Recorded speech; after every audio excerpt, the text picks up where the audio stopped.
ब्रह्मांड के विशाल विस्तार में एक अवधारणा मौजूद है जो सीमाओं को नहीं मानती और सीमित मानव समझ को चुनौती देती है। इससे टकराए बगैर गणित, स्पेस, टाइम और एनर्जी जैसे कंसेप्ट को समझना मुश्किल हो सकता है। अपने विकास काल में इसने न केवल हमारी बौद्धिक गतिविधियों को प्रभावित किया है, बल्कि हमारे सांस्कृतिक, कलात्मक और आध्यात्मिक प्रयासों को भी प्रभावित करता रहा है। यह कहानी है इन्फिनिटी यानी अनंत की।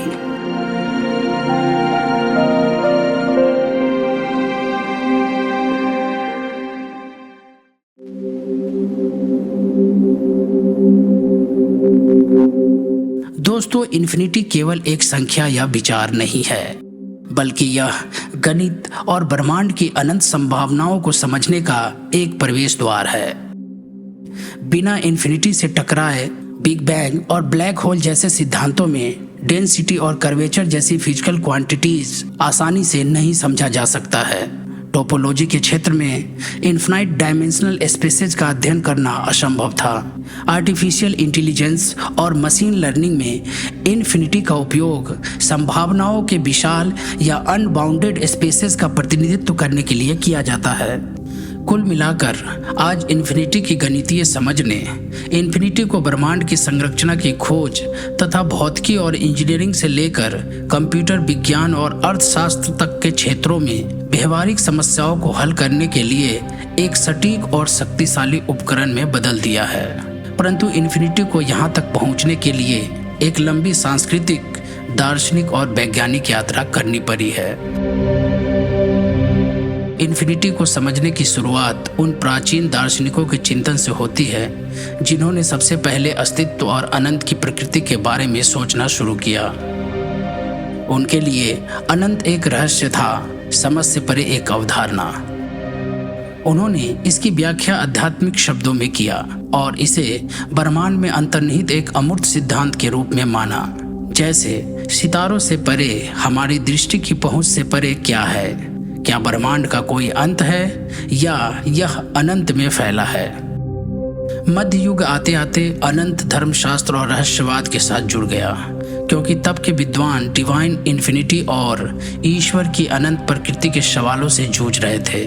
उन्होंने अनंत के रूप में भगवान और आत्मा की प्रकृति को समझने की कोशिश की। उदाहरण के लिए ईसाई धर्म में भगवान को अक्सर अनंत, सर्वशक्तिमान और सर्वव्यापी के रूप में वर्णित किया जाता है।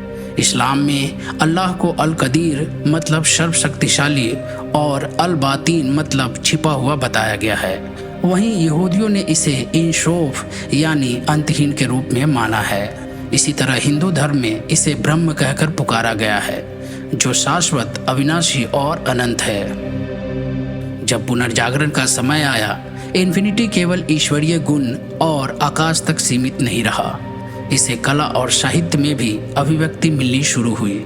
लियोनार्डो दा विंची और गैलीलियो गैलीली जैसे विचारकों ने कला और वैज्ञानिक जांच के माध्यम से अनंत की खोज की। वहीं जोहान्स केपलर संख्या और ज्यामिति की भाषा के माध्यम से अनंत का पता लगाने की कोशिश करने लगे। केपलर के शब्दों में अनंत न केवल ऊपर आकाश में बल्कि गणित के क्षेत्र में भी निहित है। यह अनंत संभावना और खोज का क्षेत्र है। आप संख्याओं की गिनती शुरू कीजिए और तब तक गिनती करते रहिए जब तक कि आप अंत तक नहीं पहुंच जाते। इस तरह गिनती करते हुए आप अपना पूरा जीवन बिता देंगे, फिर भी सैद्धांतिक रूप से आपकी गिनती कभी खत्म नहीं होगी। मतलब कोई ऐसी बड़ी संख्या नहीं है जहां पहुंचकर आप रुक जाएंगे। इस नंबर लाइन को देखिए, कोई फर्क नहीं पड़ता आप किसी भी दिशा में कितनी भी दूर चले जाएं, वहां आपको हमेशा और नंबर मिलेंगे। इस प्रकार इन्फिनिटी का एक बुनियादी स्वरूप हमारे सामने आता है। दोस्तों, वह 17वीं शताब्दी का दौर था जब इन्फिनिटी गणितीय भाषा के रूप में हमारे सामने प्रकट हुई। कैलकुलस के आविष्कार के साथ गणितज्ञों ने कठोर और व्यवस्थित तरीके से अनंत के साथ जूझना शुरू किया। आइजैक न्यूटन और गॉटफ्रीड लेबनीज ने लिमिट्स की अवधारणा पेश की, जिसने गणितज्ञों को उन कार्यों और अनुक्रमों का कड़ाई से अध्ययन करने की अनुमति दी जो अनंत तक पहुंचते हैं। इससे डिफरेंशियल और इंटीग्रल कैलकुलस का विकास हुआ, जिसने परिवर्तन की दरों और क्षेत्रों का विश्लेषण करने के लिए एक शक्तिशाली उपकरण प्रदान किया। आगे चलकर 19वीं शताब्दी के उत्तरार्ध में जॉर्ज कैंटर जैसे गणितज्ञों ने अनंत को न केवल एक लिमिट के रूप में बल्कि एक वास्तविक गणितीय वस्तु के रूप में मानना शुरू किया। उन्होंने ट्रांसफिनाइट संख्याओं की अवधारणा पेश की और सेट सिद्धांत विकसित किया, जिसने आधुनिक गणित की नींव रखी। उनका सेट थ्योरी एक सेट की धारणा पर आधारित थी, जो अलग अलग वस्तुओं का एक अच्छी तरह से परिभाषित संग्रह है। ये ऑब्जेक्ट कुछ भी हो सकते हैं, जैसे संख्याएं, अक्षर, अंक या अन्य कोई सेट भी। उदाहरण के लिए पूर्ण संख्याओं का सेट जो वेल डिफाइंड और यूनिक है। उन्होंने बताया अनंत के भीतर कई अनंत है, जो प्रत्येक पिछले की तुलना में अधिक विशाल और समझ से परे हैं। कैंटर ने अनंत के विभिन्न आकारों की अवधारणा पेश की, जिन्हें कार्डिनैलिटी के रूप में जाना जाता है।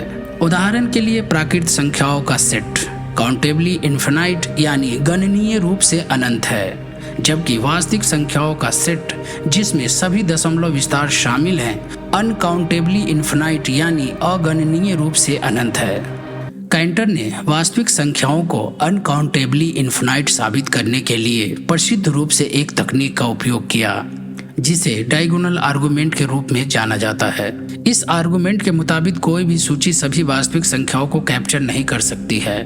मान लीजिए आपने 0 और 1 के बीच सभी संभावित दशमलव संख्याओं को सूचीबद्ध किया है, परंतु कैंटर ने दिखाया कि आप हमेशा nth नंबर के nth अंक को बदलकर अपनी सूची में मौजूद नहीं एक नया नंबर बना सकते हैं। इस खोज ने हमारे अनंत के बारे में सोचने के तरीकों को बदल दिया, यह दिखाते हुए कि अनंत के भीतर भी जटिलता और आकार के कई स्तर हो सकते हैं।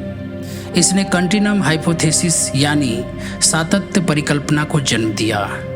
इसके मुताबिक काउंटेबल और कंटिन्यूम के बीच इन्फिनिटी का कोई इंटरमीडिएट लेवल नहीं है। हालांकि इस परिकल्पना को साबित करने के प्रयास सेट सिद्धांत में मूल समस्या के कारण विफल रहे, जिन्हें आंशिक रूप से जर्मेलो और फ्रेकल के एक्सियम ऑफ चॉइस द्वारा हल किया गया था। बाद में पॉल कोहेन ने 1960 के दशक में प्रदर्शित किया कि कंटिन्यूम हाइपोथेसिस यानी सातत्य परिकल्पना कुछ मॉडलों में सत्य हो सकती है, परंतु कुछ मॉडलों में असत्य। हम यह निर्धारित नहीं कर सकते कि कौन सा मॉडल हमारी दुनिया का वर्णन करता है। इस प्रकार कंटिन्यूम हाइपोथेसिस सच है या नहीं, वर्तमान गणितीय तर्क के भीतर एक अनसुलझा प्रश्न बना हुआ है। इन्फिनिटी अपने सभी रूपों में गणित में सबसे आकर्षक और हैरान करने वाली अवधारणाओं में से एक है, जो दिमाग को चकरा देती है। अनंत की कहानी में कोई अंत नहीं है, केवल अनंत संभावनाएं हैं जो उन लोगों की प्रतीक्षा करती है जो उन्हें तलाशने की हिम्मत करते हैं। जब हम अंतरिक्ष की गहराइयों में झांकते हैं और क्वांटम यांत्रिकी के रहस्यों में तल्लीन होते हैं, तो अनंत की अवधारणा हमेशा की तरह आज भी हमें मायावी और तांत्रिक दिखाई पड़ती है।